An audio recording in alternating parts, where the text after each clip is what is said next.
Olá, pessoal, tudo bem com vocês? Meu nome é Ron. Estamos começando aqui esse workshop, né? Esse itinerário de estudos bíblicos, que é basicamente uma celebração aí desse mês de setembro, né, de 2024, cuja a Igreja Católica ela incentiva muito a leitura das Sagradas Escrituras, né? Não que ela não incentive no restante do ano, né? Inclusive há um parágrafo do Catecismo que é muito bonito, né? Aquele que rejeita as Escrituras rejeita o próprio Cristo. Mas é necessário, antes de mais nada, dispor de instrumentos, de ferramentas para que nós possamos ler esse livro tão importante com o mínimo de segurança possível, né? Porque hoje em dia a gente vê cada vez mais interpretações rasteiras, interpretações até mesmo heréticas e errôneas, e é necessário nós termos em mãos, né, uma noção de segurança da leitura desse livro tão importante, né? Porque, aliás, a Bíblia, como um livro sagrado, né, da religião cristã, ela tem por si mesma uma vinculação muito grande, né, uma vinculação normativa até. Nós temos que, de certa forma, aceitar tudo aquilo que a Escritura diz, né? Então, portanto, é necessário interpretar corretamente, porque interpretar de uma forma errônea, né, de uma forma equivocada, pode também trazer prejuízos à nossa vida e muito grandes, né?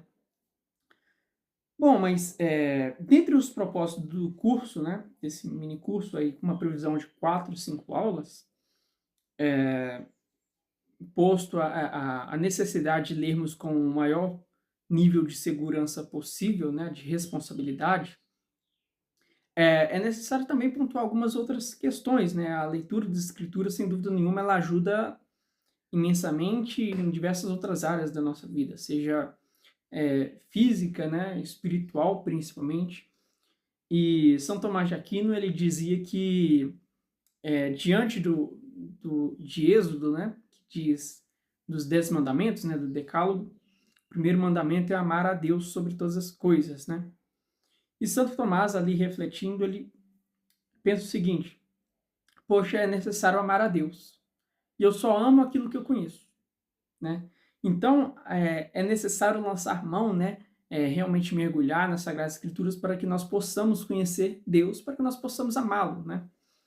E com isso vem todas as consequências, né? Uma evolução na nossa vida espiritual sem precedente, né?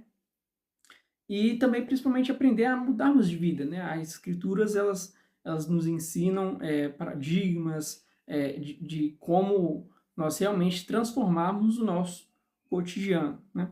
Então, é um curso bem modesto, porque eu não quero aqui reinventar a roda, eu quero simplesmente levar a informação daquilo que já é consolidado pelo tempo, que infelizmente é muito esquecido e muito negligenciado nos tempos atuais, né? Até mesmo pelo fato das Sagradas Escrituras ter se tornado um livro tão facilmente reproduzido, né? Quando a gente vai estudar a história da Escritura, nós vemos que antes da imprensa, né, a Bíblia era um livro lido coletivamente e era muito difícil, né? Então acaba que muitos dos teólogos, inclusive, tinham técnicas, né, de decoração, de mnemônica, porque era muito difícil. Então não era raro se ver pessoas que decoravam a Bíblia por inteiro, né? É um feito muito comum na antiguidade, que hoje, inclusive, parece meio absurdo, né? Alguém que decora as Sagradas Escrituras por inteiro, né? Mas, pelo fato de ser um livro de tamanha importância e tão difícil de ser reproduzido, né, acaba que a leitura na antiguidade era sempre um pouquinho mais cuidadosa. Não que não houvesse também heresias e pessoas que interpretavam de forma errônea, né? Mas, no geral, havia toda uma preparação, né? Por exemplo, quando alguém iria se entremear nos estudos de teologia, né? Era necessário ter uma boa formação gramatical, era necessário ter, inclusive, um mapeamento de ignorância, né? Nós vamos fazer aqui também, porque a Bíblia, ela, muitas das vezes, as pessoas tinham acesso a coisas simplesmente traduzidas, né? E etc. E era necessário ter em mente todas essas dificuldades em meio a esse percurso, né? Hoje em dia, pouca gente eu vejo assim, seja no meio evangélico, até mesmo muitos meios católicos, de pessoas que é, às vezes perdem a noção de que a Bíblia em português, né, essa Bíblia que temos muitas vezes em mãos, é nada mais que uma tradução, né, uma tradução para o português, e ela não foi escrita originalmente nesse idioma, né? Então é necessário ter esse entendimento de que há todo uma distância, né, entre mim e o significado original do texto, né?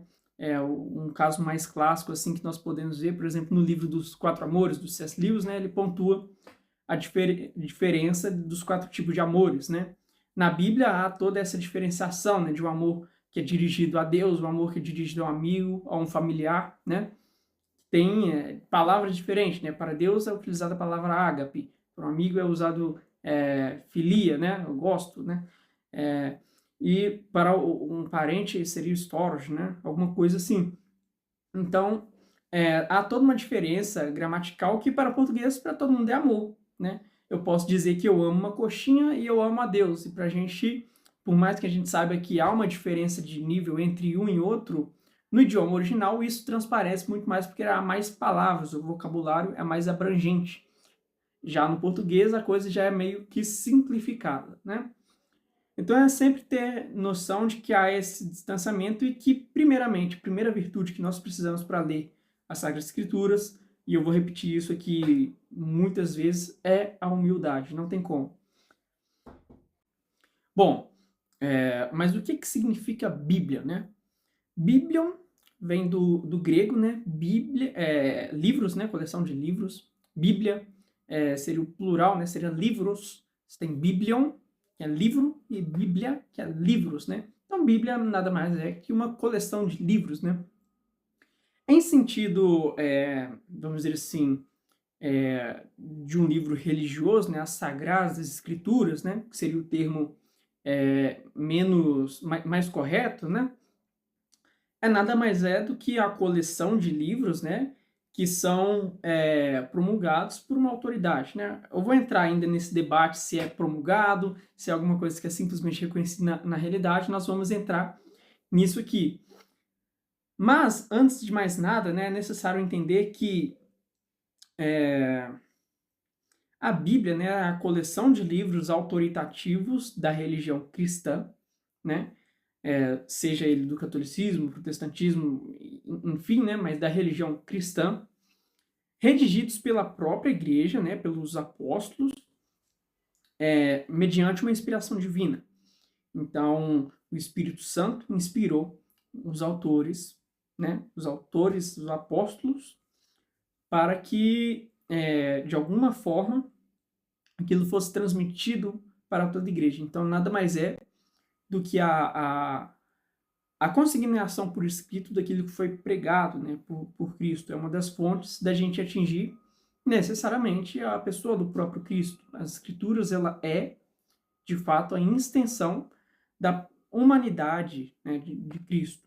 Mas nós também vamos comentar um pouquinho do Antigo Testamento, né? Mas, a priori, a Bíblia só uma coleção de livros autoritativos da igreja, né? Então, é necessário entender que esse derramamento das escrituras ele acontece quase como se fosse... Eu gosto muito daquela cena que é a barba de Arão, né, o óleo que escorre da cabeça para o corpo, né? Então, essa cena nós temos de ter em mente. É uma inspiração divina vindo dos próprios apóstolos, né? Dada aos próprios apóstolos para que eles redigissem doutrinas autoritativas para a própria igreja. E no Antigo Testamento, dos profetas, né? A gente vê o Moisés, a gente vê tantos outros autores, Salomão, são também autoridades, né?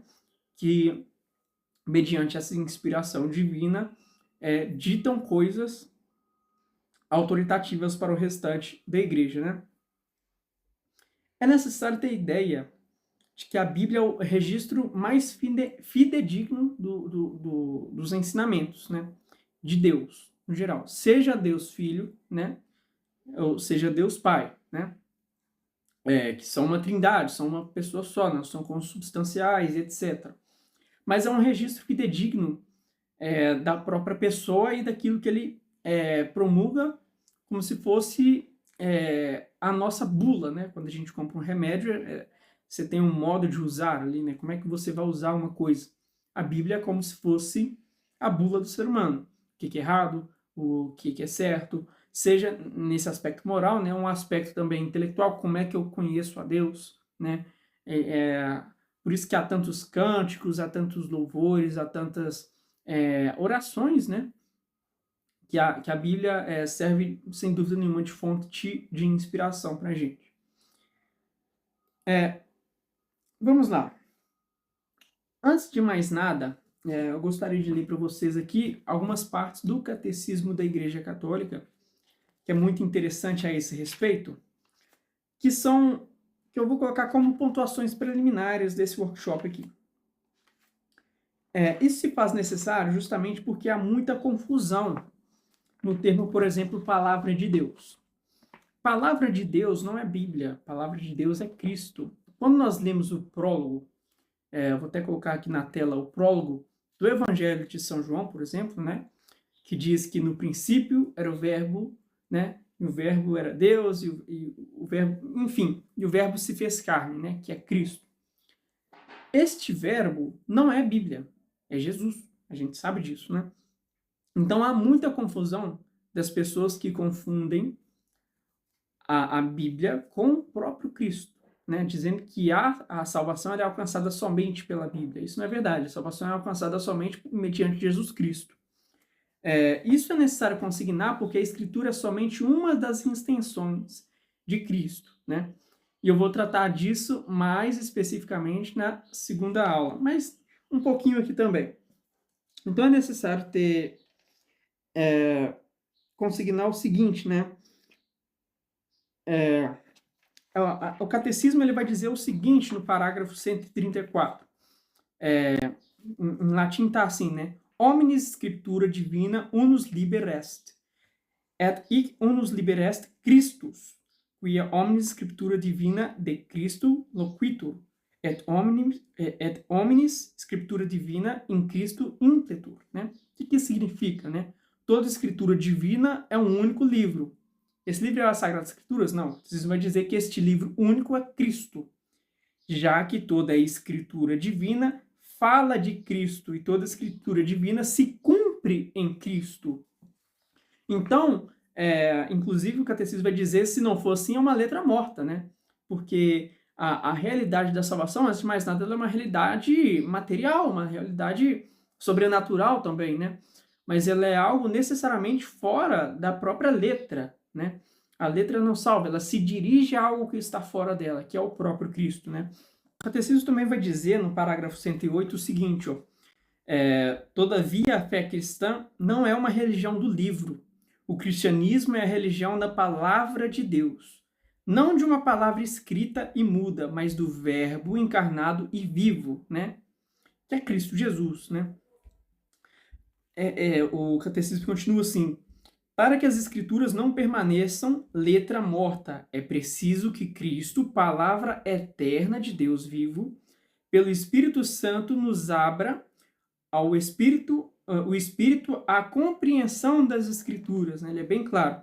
Então é necessário uma unidade, né, entre o leitor e a Cristo, né?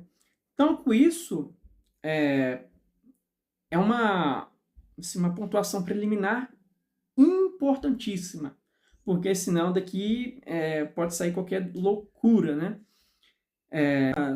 E é necessário consignar uma segunda pontuação, que é o fato de que Jesus não escreveu qualquer livro, né? Ele não escreveu nenhum livro.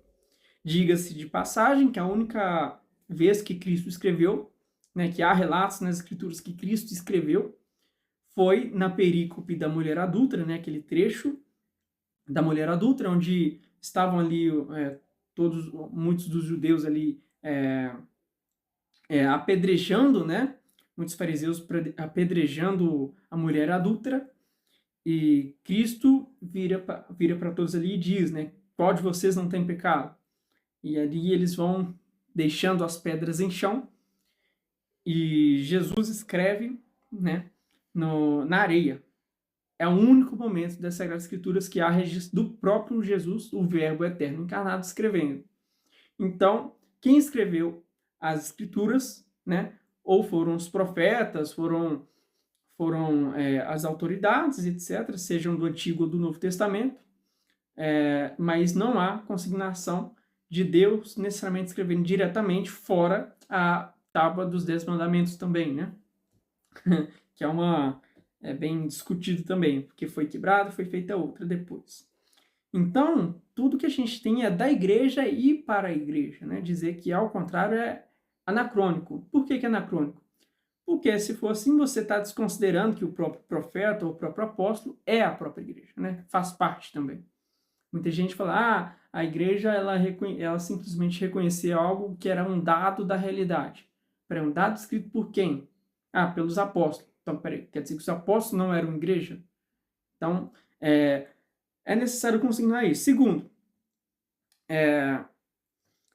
a Bíblia, ela não é o único meio, né, de se chegar até Cristo. Primeiramente, a Bíblia ela é o registro fidedigno, mas não quer dizer que é o único, né? Diga-se de passagem que, se assim fosse, pessoas iletradas não poderiam atingir a salvação ou conhecer a Cristo. É necessária uma pregação oral. Primeiro, os apóstolos pregaram, depois eles escreveram. Isso é muito claro. E também, inclusive, no Antigo Testamento. Diga-se de passagem, assim, diversas passagens da Escritura falam da tradição oral como algo muito consolidado, inclusive na mentalidade judaica, né? A tradição oral, ela tem essa importância. E as Escrituras nada mais é do que uma consignação por escrito, né? E, portanto, um pouquinho mais segura, né? Porque a fala, ela se perde, principalmente na antiguidade. Você não tinha câmera de vídeo, você não tinha nada. Qual a forma de manter aquilo de alguma forma acesa? Por escrito, é evidente. Então, há esse fato, né? E Cristo também veio, né? Deus também veio para as pessoas iletradas. E é necessário também nós lançarmos mão de, muitas das vezes, proclamarmos oralmente, né? A gente tem que voltar a essa prática, né? Principalmente em muitos setores assim, que eu vejo da igreja protestante, né? Porque há ainda pessoas iletradas, e não é por isso que Cristo não veio por elas. É necessário restauração da arte, é necessário manifestar Cristo em diversos meios, né? Porque não na pintura, né? Assim foi por muito tempo. Veja, por exemplo, os vitrais, toda a arte sacra, né? Ela tem essa pedagogia, né? Que transcende aquilo que é meramente escrito, né? Então, a Bíblia ela é somente um dos meios. É, sem dúvida nenhuma, um meio mais seguro, né? Entre aspas, porque ele não pode ser também considerado em detrimento dos outros meios que são importantes, né, para chegarmos até Cristo. Ele, sem dúvida nenhuma, é um meio, dos meios que temos, um dos mais importantes, né? Então, é necessário ter consignado isso, né? De segundo modo, é necessário consignar que a Bíblia não foi escrita para o ateu. Ela não foi escrita para o muçulmano, ela foi escrita para os cristãos. Ela é da igreja e para a igreja, né? Então é necessário nós termos em mente isso. Ela é uma produção da igreja para a própria igreja. Então, assim, à medida que nós interpretamos fora de toda a tradição, até mesmo apostólica, simplesmente induzindo ou qualquer coisa assim, o que o apóstolo quis dizer, sem considerar toda a tradição que ele estava inserida, tudo aquilo que era a cultura com a qual ele cercava, né? Que era uma cultura cristã, eles tiveram um contato diretamente com Cristo, é também desconsiderar o que a Escritura realmente quer dizer, né? À medida que vocês, por exemplo, assistindo esse vídeo, desconsidera toda a prerrogativa, por exemplo, do fato de mim ser cristão, que é eminentemente um vídeo direcionado às pessoas cristãs, né? Mas também, quem sabe, pode ter um ateu aqui e desde já eu faço essa consignação. É um livro escrito para cristãos. E para você entender isto por inteiro, é necessário você ter em mente todo o corpo que ali o compõe, né? O termo heresia, heiresis, do grego, significa escolha, né? A heresia é você tomar uma parte em detrimento do todo. Você pegar, por exemplo, um versículo bíblico isolado em detrimento de toda a realidade eclesial, toda a realidade daquilo que a igreja promulgou através dos séculos, até mesmo a mentalidade dos apóstolos da época, você tomar isso, pegar um trecho específico em detrimento do trecho, do todo, né? Pegar um trecho em detrimento do todo, é necessariamente heresia. Você está pegando, você está desconsiderando a intenção, né? Todo o motivo daquilo ali ter sido escrito, né? Então, isso não ocorre poucas vezes, né? E por último, a pontuação preliminar é eliminarmos todo tipo de religiosidade individualista portanto, arrogante. Essa ideia de que não é necessário ninguém, é somente eu e Deus. Não, esquece isso.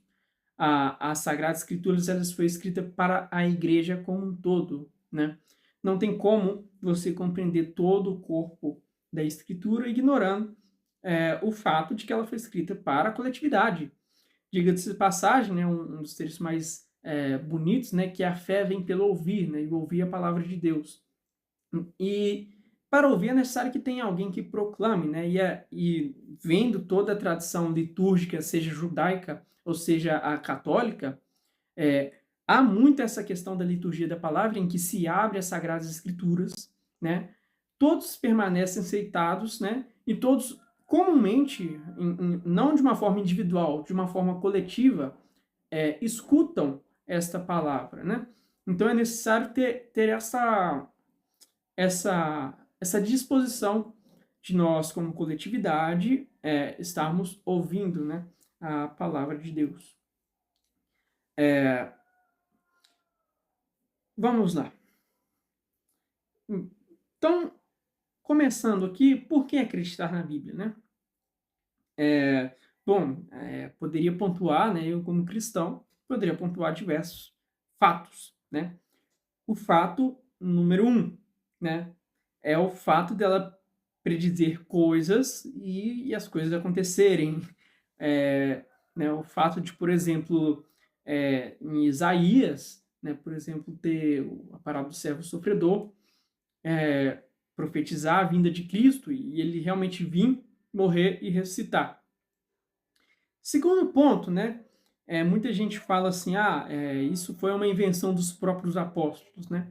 A custo de quê? Né? A primeira pergunta que nós temos que fazer, a custo de quê? Porque a maioria dos apóstolos, né, quase todos, né, foram mortos de forma cruel por propagarem isso, né? É a mesma coisa de vamos fazer uma reunião aqui, vamos inventar uma historinha de contos de fadas e o que é que a gente ganha com essa historinha, né? Poder e fama? Não, morte cruel. Então não faz nenhum sentido, né? Quando a gente olha historicamente, a maioria deles foram mortos, crucificados de cabeça para baixo e de formas extremamente cruéis, né? Então, primeiro ponto é esse, né? Se for uma invenção histórica, que invenção corajosa, né? E é muito improvável que tenha sido realmente uma invenção, né? Segundo ponto, né? Se nós amamos a Deus, é necessário que nós estejamos junto do seu povo, né? E esse povo, ele promulga certas coisas perenes, né? Para o restante da humanidade. Então, para nós, inclusive, sabermos de onde nós viemos, né? O que significa ser cristão, né? É necessário ter em mãos o relato da nossa história, né? De onde que veio tudo, né?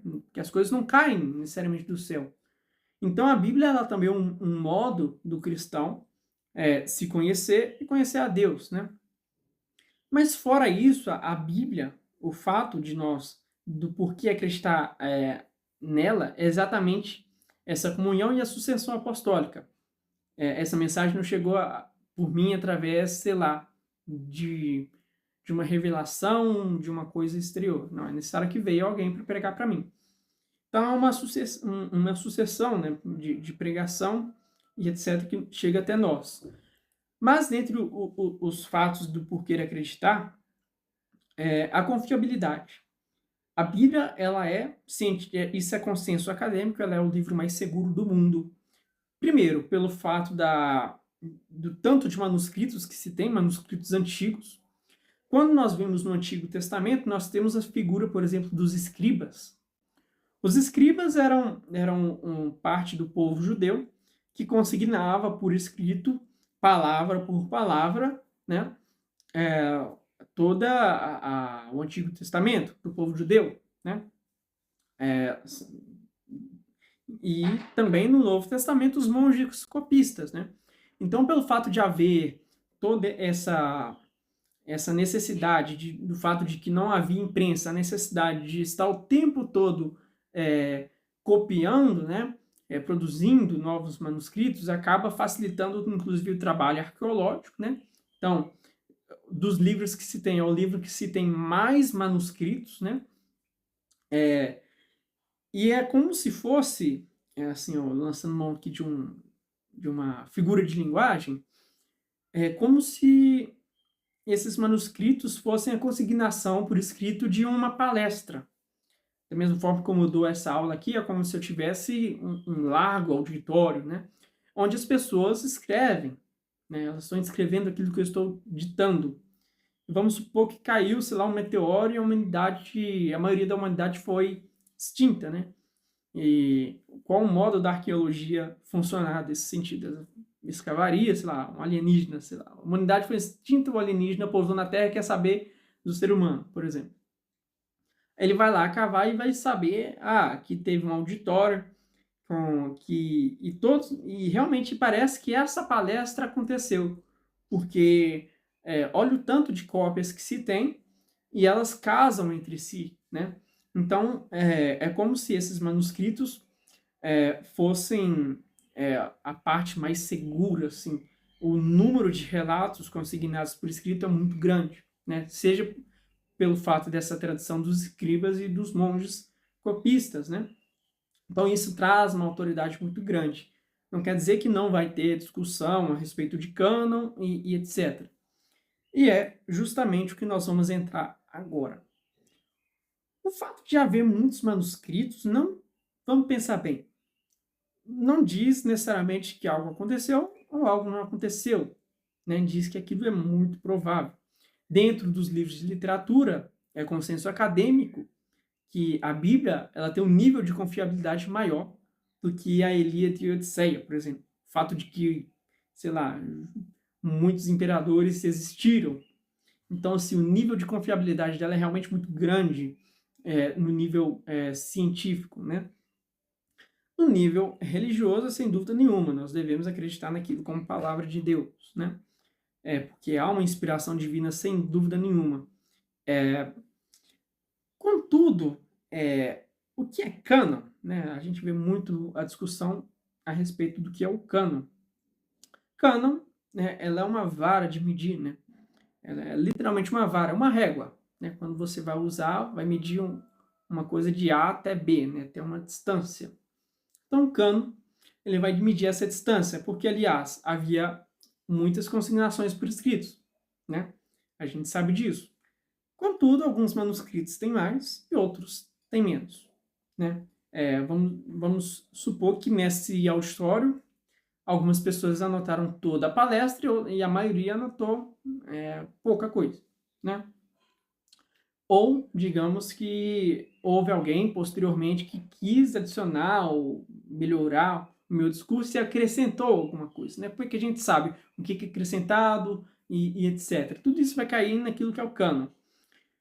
O cânon, ele não é simplesmente desses trechos, né? Tecnicamente se chama perícopes, etc., desses trechinhos, etc., mas também de livros inteiros, né? Então, nós vemos uma diferença, por exemplo, no povo judeu, né? Os fariseus. Os fariseus, né, tanto na escola de Hillel, Shammai, etc., tinham muitos manuscritos em comparação com os saduceus, por exemplo, né? E em relação aos os helênios, né? Enfim. Vamos lá, como é que a gente sabe qual que é o correto, né? Primeiro, qual autoridade nós estamos sucedendo? É a primeira pergunta.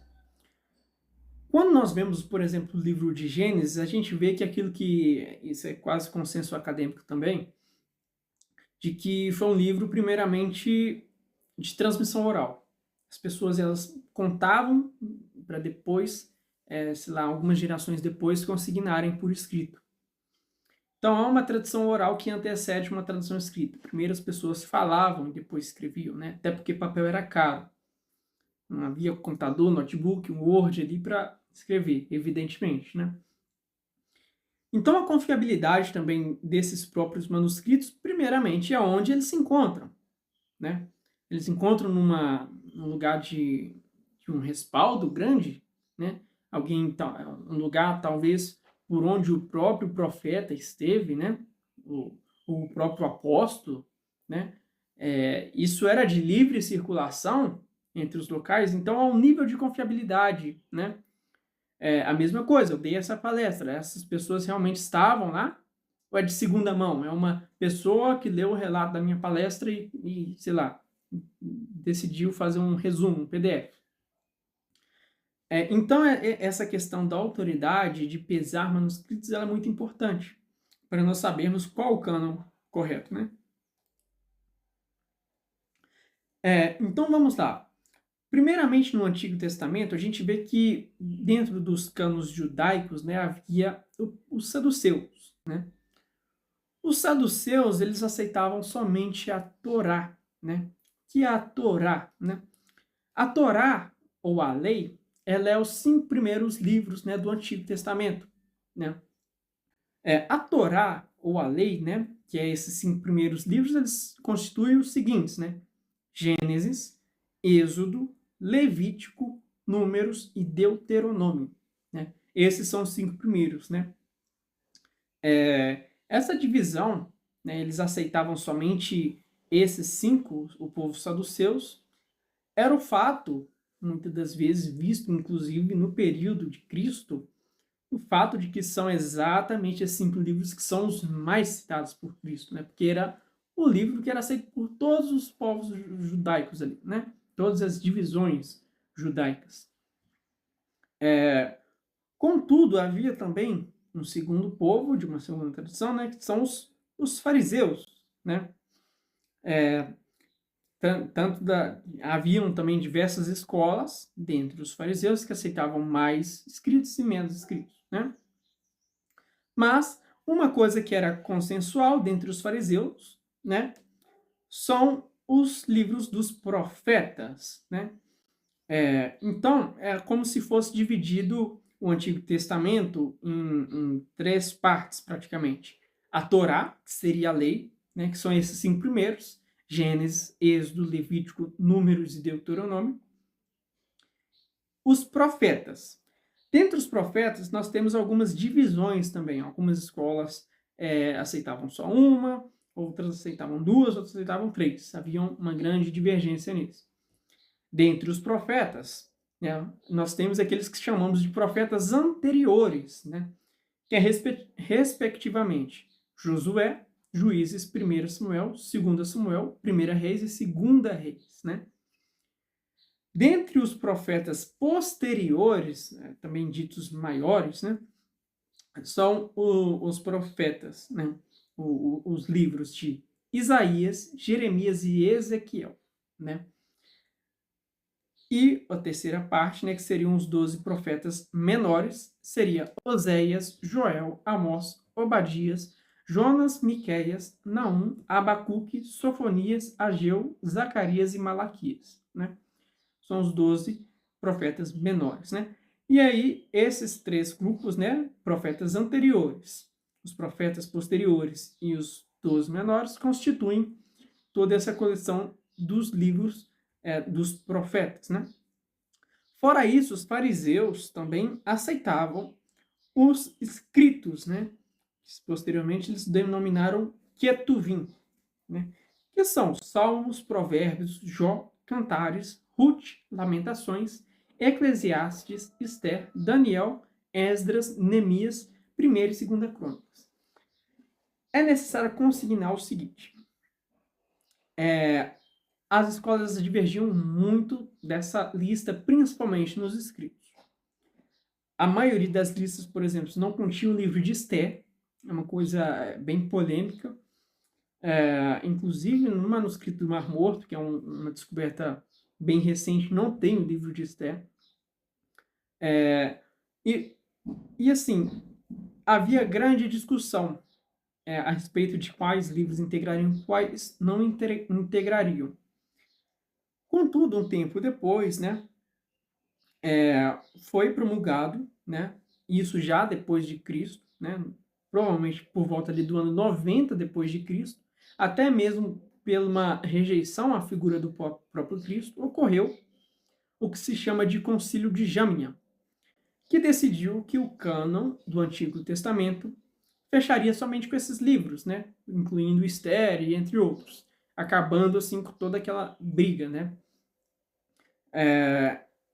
Então, esse concílio ele basicamente concluiu que o, o cânon, né, o cânon judaico, ele seria basicamente a Tanakh, né, que seria a Torá, né, Nevim, né, que são os profetas, e Ketuvim, esses escritos, né. Contudo, é necessário ter em mente o seguinte: os apóstolos, do Novo Testamento, né, eles não liam segundo a tradução dos fariseus. Eles eram judeus helenizados, né?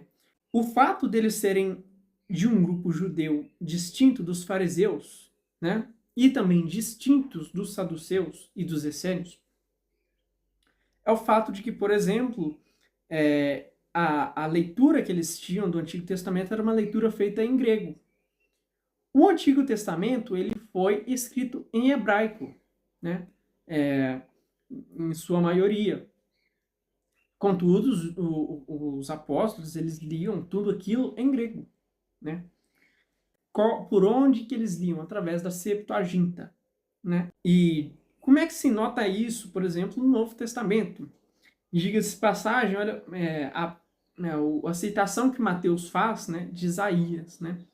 São Mateus, no capítulo 1, versículo 3, né, ele vai dizer que eis que uma virgem, né, conceberá, né, falando aí de Maria, né, como se referindo e citando Isaías como a profecia de Maria como mãe de Deus, né, como mãe de Cristo. Contudo, né, Mateus ele usa ali a palavra em grego que é parthenos, né? Parthenos é virgem, não tem como, né? Contudo, em Isaías 7:14 a palavra usada é alma, né? Em hebraico, né? Uma mulher jovem. Peraí, a virgem ou a mulher jovem?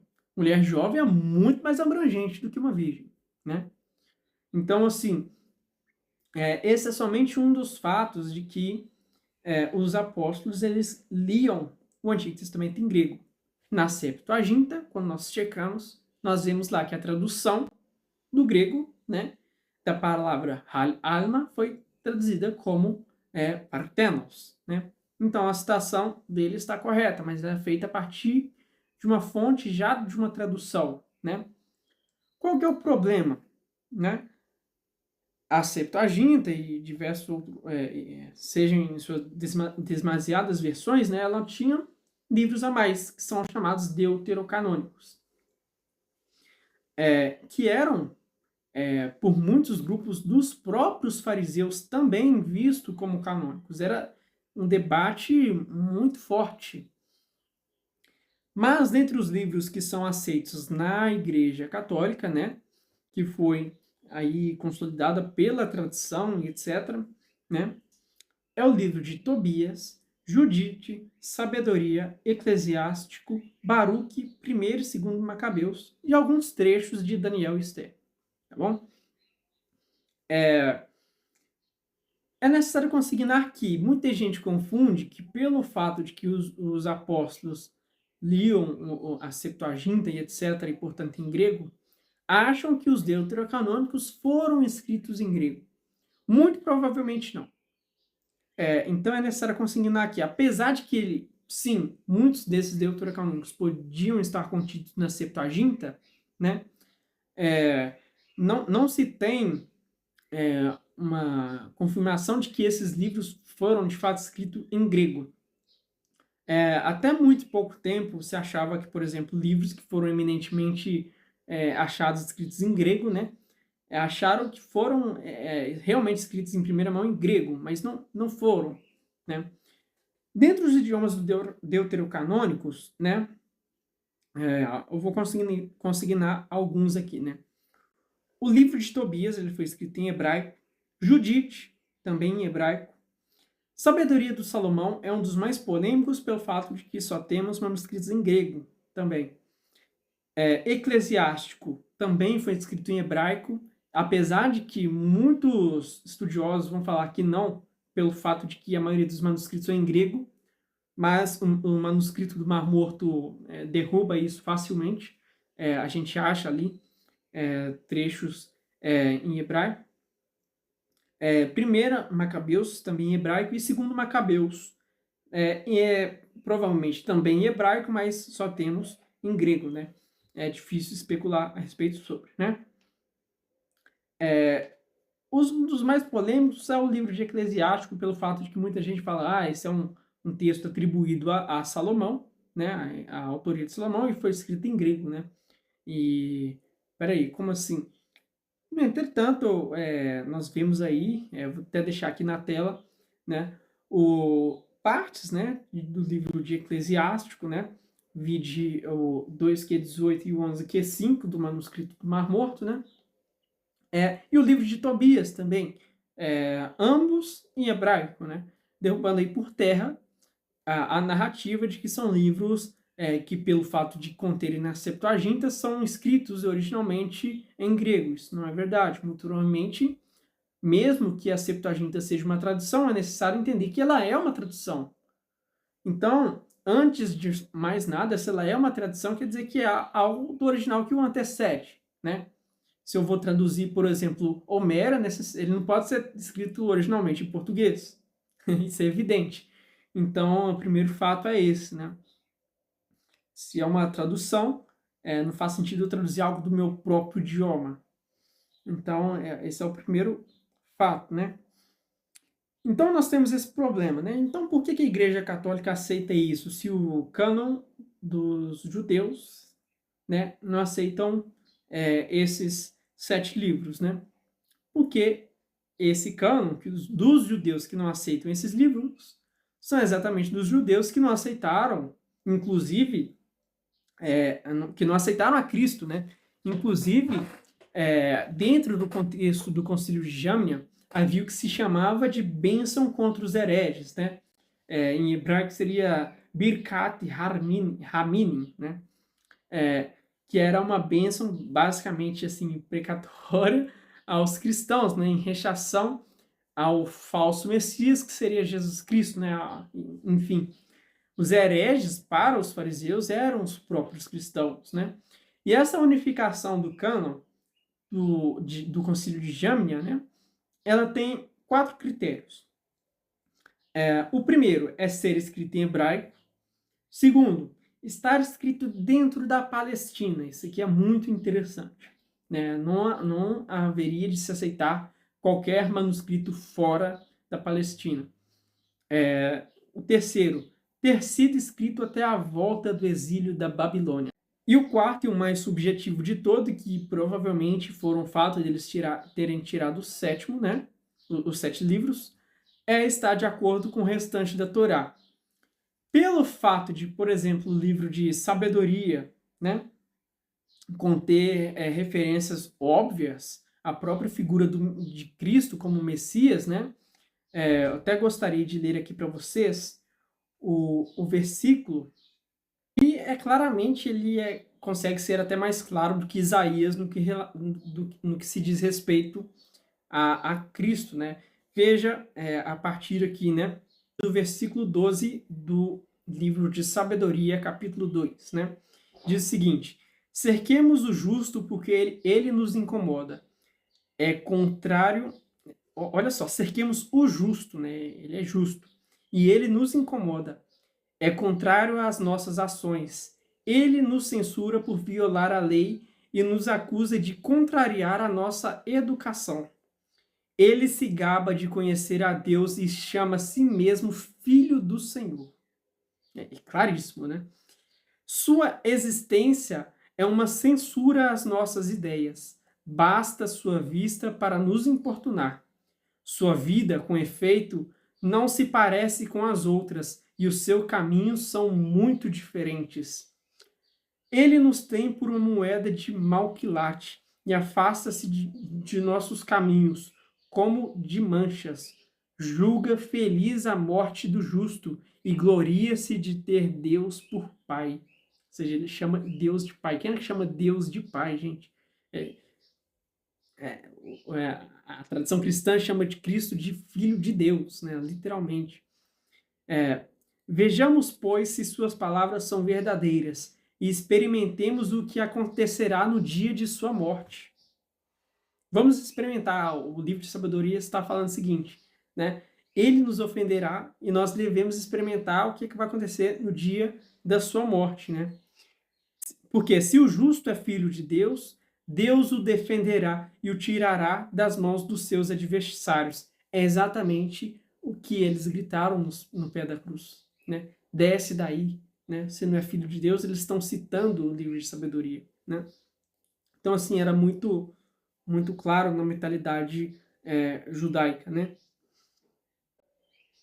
Ainda continua assim: provemo-lo por ultrajes e torturas. Olha só, provemo-lo por ultrajes e torturas, a fim de conhecer a sua doçura. Oh, isso aqui é muito profundo. Eles querem conhecer a doçura de Cristo através das torturas e ultrajes. E estamos cientes de sua paciência. Condenemo-lo a uma morte infame, porque, conforme ele, Deus deve intervir. É muito claro. É muito claro. Qual que foi a saída, né? Dizer que não está de acordo com a Torá, evidentemente, né? Então aqui é só um exemplo de uma citação, né, de um deuterocanônico que foi rejeitado no cânon judaico do ano 90, porque é claríssima a referência que se tem com relação a Cristo, né?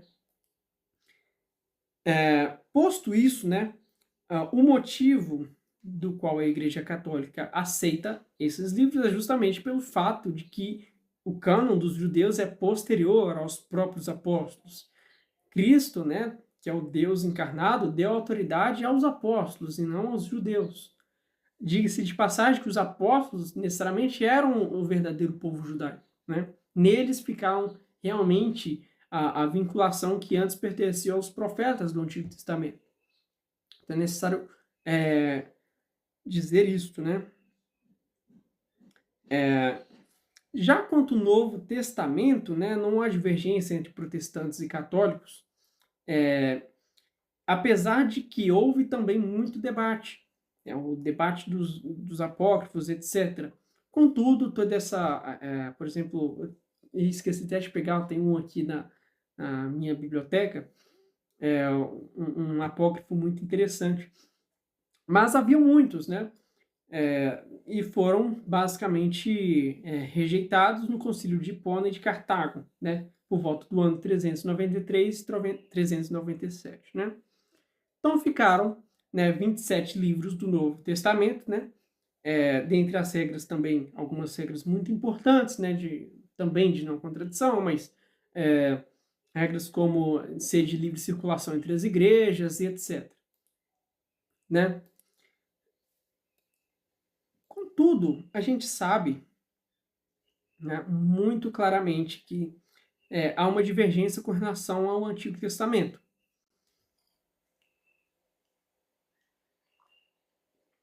E diante de toda essa informação, a pergunta é a seguinte: a quem nós sucedemos? São aos judeus, Essa é a pergunta que eu faço principalmente aos protestantes que estiverem assistindo essa aula. A quem nós sucedemos? Aos apóstolos ou aos judeus que negaram a Cristo? Do ano 90, depois de Cristo ter instituído a sua igreja em Pedro. Tu és Pedro, sobre ti edificarei a minha igreja. E tudo que ligares na terra será ligado no céu. Te dou a autoridade de Deus aos apóstolos, né? Ou aos judeus que o crucificaram e continuaram negando ele, né? É claramente a primeira, né? Então, assim, é uma coisa importante a se considerar. Contudo, né, pacificado durante toda a história e por quase 15 séculos, o Antigo Testamento, Lutero veio com toda aquela rompimento, né, com a doutrina da igreja, da doutrina do sola escritura, dizendo que, né, são só 5 coisas que são importantes para a salvação, e dentre elas é somente a escritura. Primeiro problema, isso é uma importação muçulmana. Como nós lemos aqui na introdução dessa aula, né, nas preliminares, a palavra de Deus é Cristo e não a Bíblia, né? Contudo, escritura, né, aqui para Lutero não é Cristo, é realmente a escritura. Isso é uma importação tipicamente muçulmana, né? Primeiro ponto é isso, ela não vem do cristianismo. E segundo ponto, ele, numa tentativa arqueológica, na 19ª tradução da Bíblia, né, para o alemão, ele comete um anacronismo grave. Ele diz que, já que a igreja está corrompida desde Constantino, segundo ele, né, é necessário nós retornarmos à igreja primitiva. Assim ele coloca, entre aspas, né? Contudo, ele ignora o fato de que a igreja primitiva, principalmente os apóstolos, eram judeus helenísticos e, portanto, aceitavam os deuterocanônicos, né? Inclusive, há diversas citações dos próprios apóstolos no Novo Testamento aos deuterocanônicos, né? Por exemplo, São Paulo, em 1 Coríntios, capítulo 6, versículo 2, citando sabedoria, capítulo 3, versículo 8, né? Mesma coisa de Romanos 13, versículo 1, citando sabedoria 6, versículo de 2 a 3, né? Também o livro de São Tiago, no capítulo 1, versículo 56, citando o livro de sabedoria, capítulo 8, versículo 21, né? Então havia citações, assim, muitas citações, muitas referências, né? Inclusive no modo de falar. Por exemplo, a linguagem do Novo Testamento de dizer reino de Deus, né, o reino de Deus, é uma linguagem tipicamente deuterocanônica. Assim, ela só aparece, se não me engano, no livro de sabedoria, né? Essa expressão reino de Deus, ela aparece simplesmente no livro de sabedoria, no capítulo 12, versículo 12, né? Que é Basileia, né? O termo Basileia. Acho que no Antigo Testamento, acho que inclusive é a única vez que aparece. Então, é uma linguagem também que se vê claramente importada, né? E ao ler os deuterocanônicos, eu tenho certeza que os senhores terão a mesma sensação, né, de que é uma linguagem muito, assim, neotestamentária, né? Então, Lutero, ele cometeu esse anacronismo grave em considerar que, pelo fato de que os fariseus são o único povo sobrevivente de todos, até por decorrência do concílio, diversas circunstâncias, um povo sobrevivente, né?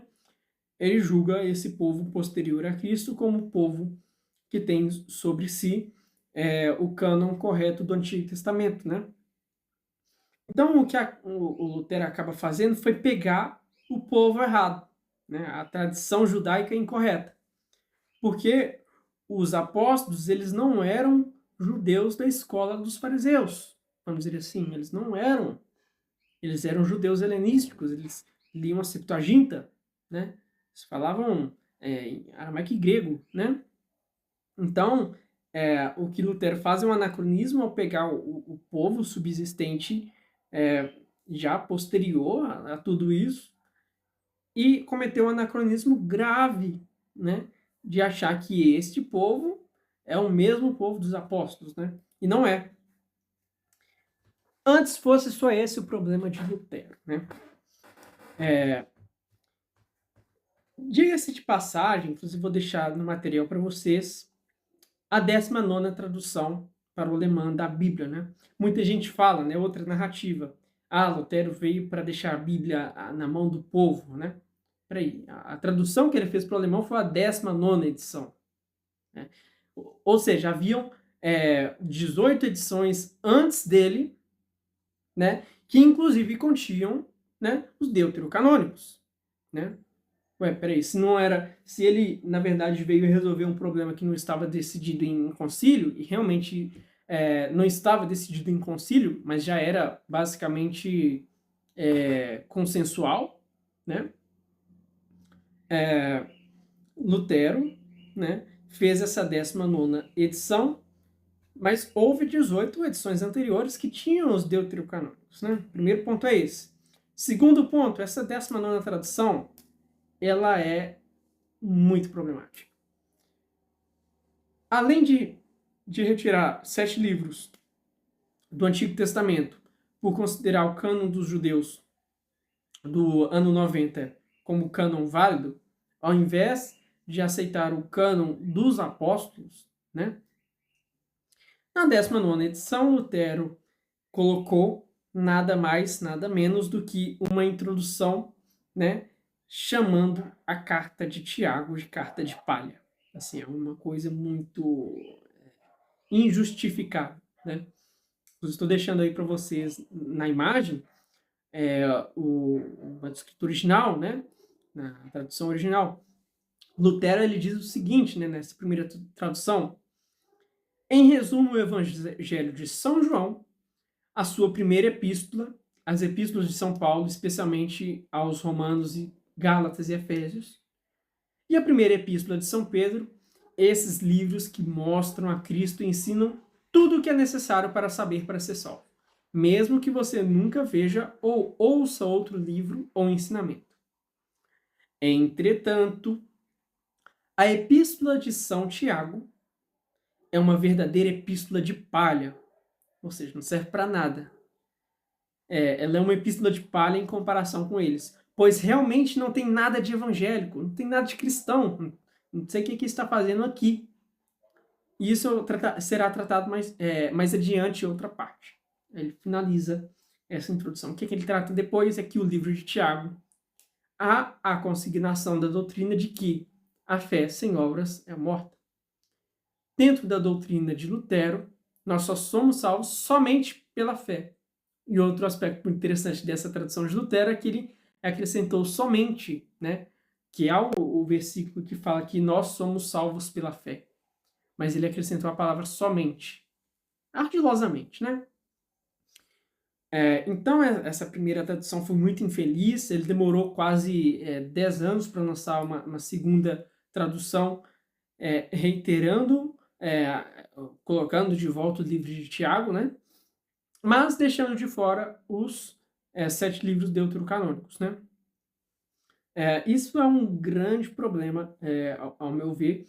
Então, tenho essa noção de que a Bíblia protestante faltam 7 livros pelo fato de que consideram como suficiente, né, o cânon dos judeus que rejeitaram a Cristo. E não o cânon, né, e não os livros pertencentes aos próprios apóstolos. Né? Que a grande diferença entre a Bíblia evangélica, né, protestante, e a Bíblia católica é essa. A Bíblia católica ela segue a tradição dos apóstolos. Já a Bíblia de Lutero, ela tenta seguir a tradição dos judeus pós-Messias. Né? O Antigo Testamento dos judeus pós-Messias. Isso é um grande problema. Qual que é o grande problema de Lutero nessa tradução? Primeiro ponto. A autoridade das Escrituras, né, ou para decidir o que são escrituras e o que não é, ela não é, uma coisa arrogada, ortogada, assim, ou simplesmente virar e eu conseguindo o que é a doutrina correta e o que não é, e eu decido o que vai entrar e o que vai ficar de fora. Não. Ela é evidentemente de uma autoridade recebida, né? Então, primeiro ponto. Se as escrituras em toda a história, e nós vemos isso inclusive no Novo Testamento, acho que os protestantes vão concordar comigo que o Novo Testamento ele de alguma forma se auto-recomenda, né? No sentido de que os apóstolos estavam cientes de que estavam produzindo uma nova escritura sagrada, né? Eles estavam cientes disso. Pergunto, se eles estavam cientes disso, eles não saberiam para quem deixar a autoridade de quem conferiria o que iria entrar, o que iria ficar de fora? Primeiro ponto é esse. Segunda pergunta, Lutero era essa autoridade? Acho que não, né? Ele não tem sucessão apostólica. É evidente que não tem. Nenhuma, né? Então, primeiro ponto, essa autoridade, ela é recebida, né, pelos apóstolos e ela é entregue também pelos apóstolos. Cristo entregou isso para os apóstolos, e os apóstolos para os seus sucessores diretos, né?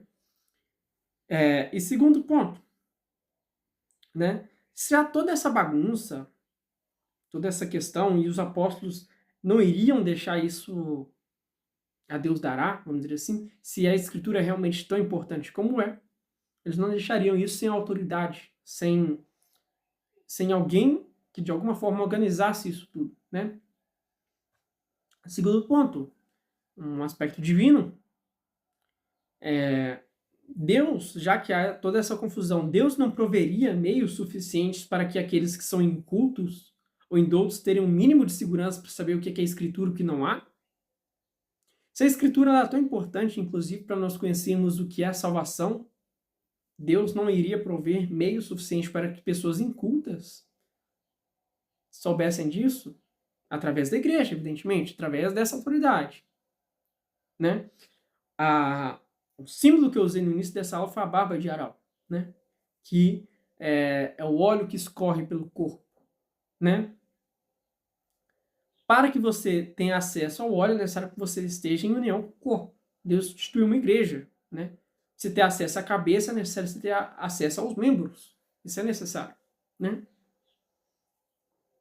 Com isso, eu concluo que o meio de se atingir o cânon perfeito não é outro senão a própria apostolicidade, senão a própria igreja apostólica. O erro é considerar que os judeus que crucificaram a Cristo e o negaram, né, são autoridades acima dos próprios apóstolos, quando Cristo falou que não é. Então a autoridade deve ser a igreja apostólica. Com isso eu concluo. A Bíblia correta, ela tem 46 livros no Antigo Testamento e 27 no Novo, que é a Bíblia católica, né? Por quê? É a que segue a tradição correta. São das pessoas eminentemente autorizadas pelo próprio Cristo, pelo próprio Jesus. Então não tem como fugir disso. Lutero, 15 séculos depois, ele não tem autoridade de mudar nada, de dizer o que entra, o que sai. Ele não tem essa autoridade. É um aspecto... ainda que, diante dos meios que ali estão dispostos, sejam arqueológicos, etc., possam estar supostamente corretos, eu não estou dizendo que está, estou fazendo aqui uma conjectura, ainda assim não há segurança de que muita coisa não tenha se perdido e que essa tradição ela permanece intacta, né? Vide de regra pelos comentários. A gente vê, inclusive, nas traduções, né, nas primeiras Bíblias protestantes, os comentários dos próprios reformadores a muitos dos textos do Novo Testamento aos livros deuterocanômicos, citando Macabeu, citando Baruque, etc. E isso é uma coisa muito interessante de se ver. Assim, o fato de que a própria tradição, a própria tradição protestante se contradiz em sua raiz, né? É muito interessante isso. Enfim, consignado toda essa polêmica que se tem a respeito de cânon, é um assunto demasiado complexo, né? Eu gostaria que, posto que não temos a autoridade de simplesmente aceitarmos aquilo que nos é conveniente, né? Porque é uma coisa que nos é entregue pelo próprio Deus, é a mesma coisa de Deus estar falando conosco. Eu escolho, Deus, eu escolho só essa parte que você falou comigo, a outra parte eu não escolho. Isso não existe. A gente tem que aceitar tudo. Aliás, é uma inspiração divina, é Deus que está falando. Então, diante disso, também é necessário nós consultarmos traduções bíblicas autorizadas pela própria igreja, né? Primeiro ponto, sua igreja ela é apostólica realmente? O fundador da sua igreja, regredindo, né? A autoridade que ele tem é uma autoridade recebida por alguém que sucede os próprios apóstolos? Por exemplo, eu sou da igreja católica. Qual que é a autoridade da igreja católica? O Papa Francisco. Quem que deu ele essa autoridade? Foi o Papa que o antecedeu, né? Sei lá, Bento XVI, depois retroagindo, vai retroagindo. Quem deu autoridade para o Bento XVI? Quem deu autoridade para o fulaninho? Na Igreja Católica, a gente consegue chegar nessa suscetibilidade de autoridade ao próprio apóstolo Pedro, né? E o próprio apóstolo Pedro recebeu a autoridade do próprio Cristo.